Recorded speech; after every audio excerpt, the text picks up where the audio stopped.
If you glance at the global mobile revenue charts, you will find a title called Honor of Kings sitting comfortably at the top one spot year after year. It rakes in billions, yet you have probably never even heard of it. How does a game this invisible become so successful? Its developer, Tencent, is often dismissed as a copycat or just a giant investment fund. But in China, Honor of Kings is more than a game. It's a national pastime, boasting over 200 million monthly active users.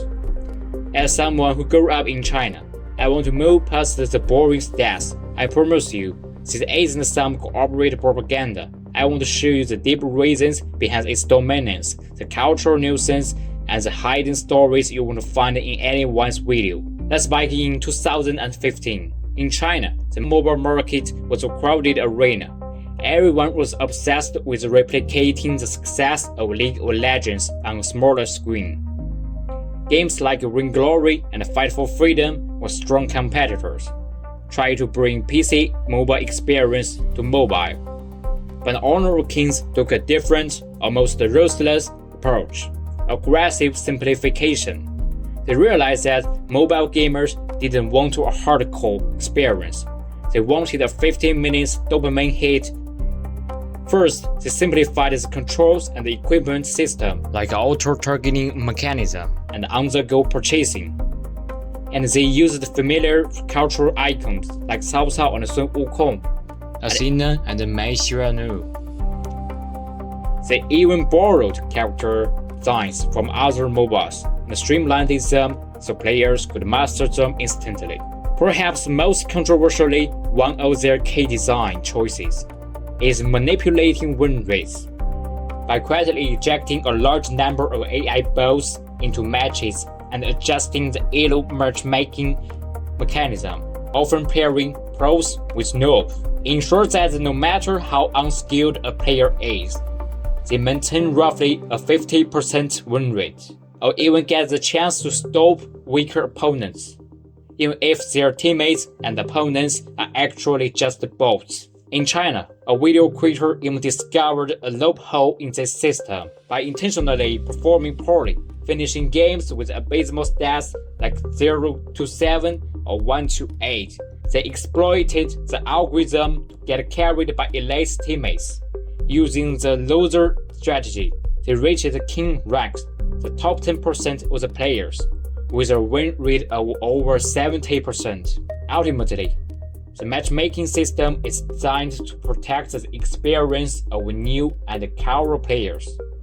This has led many competitor players to jokingly call themselves prisoners of the game, feeling trapped in a system that devalues actual skill.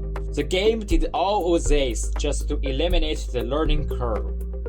While other developers were chasing prestige, Tencent was chasing zero friction. They allowed Honor of Kings to stand out from competition and attract the largest player base.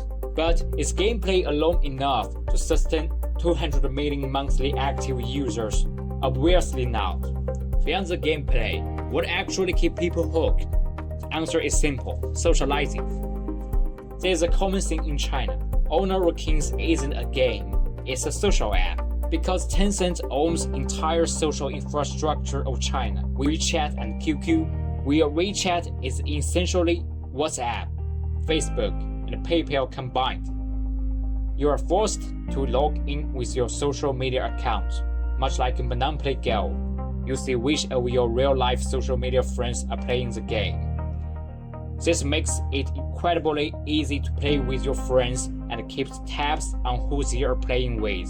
Tencent is also masterful at building in-game social system, providing public lobbies for teaming up with strangers and allow players to set relation tags. When you are in a match, these tags are visible to everyone. All of these elements together create a powerful chemical reaction. You will find your classmates, friends, relatives, and even your teacher playing. You might see a classmate looking listless during the day. At the moment you log in, you know exactly why. He was up all night on a losing streak. Or you might ask your friends, hey, what's with that couple tag on your profile? Who's our girl? Oh, it's a guy, you know him, the one we played the basketball with last week. Wait, what? Oh, we just thought it'd be funny. Bro, you got me. Things like this are incredibly common in China. Many people use honor kings to break the ice or bond with friends. People find new friends or even partners on the game. Of course, plenty of people have also broken up and cheated on their partners because of it. By attaching itself to social media, the game has become a massive web that traps almost every player. Many start playing and keep playing simply because playing along with their friends. Beyond engagement, the game is a masterclass in free-to-play monetization. It is how they get players to open their wallet. The first, the skin buff circle. In Honor Kings, high-quality skins are almost always launched alongside a significant boost to the hero strings, making the game feel pay-to-win for many. And once the skin sales wrap up, the devs conveniently rebalance the hero shortly after. Over time, a clear pattern has emerged. Players can often predict which hero is getting a new skin simply by looking at who got a surprise buff. Second is the gacha gamble. Many premier skins aren't available for direct purchase. Instead, they are gated behind the lotteries by making these skins limited time only. The game gives players a deep sense of fearing of missing out. If you don't pull for it now, you might be waiting years for it wrong. And the third is very interesting. It's a small chain strategy. Tencent frequently runs limited time events, offering decent skins for only 6 yuan, about $1. It's a low barrier psychological trap. Even free-to-play players find it hard to resist a $1 deal. As the saying goes in China, Tencent's real power isn't making 100 people spend $1 million, but getting 100 million people to spend 6 yuan. If you weren't from China, you're probably wondering why are Chinese gamers so obsessed with mobile? To understand this obsession, you have to understand the Chinese household. In the culture that prioritizes grades above all else, video games were long dismissed as digital opium. For years, Chinese parents harbored a deep hatred for gaming. Some parents even resorted to internet rehab centers, camps that use wireless and even electric shock to fix kids who played it too much. They treated gaming like a serious mental illness. In this environment, a PC in the living room was a death trap, but a smartphone, that was a cultural loophole. To many parents, sitting at the PC is a clear sign of gaming. But since parents spend a lot of time on smartphones themselves, their hostility is lower.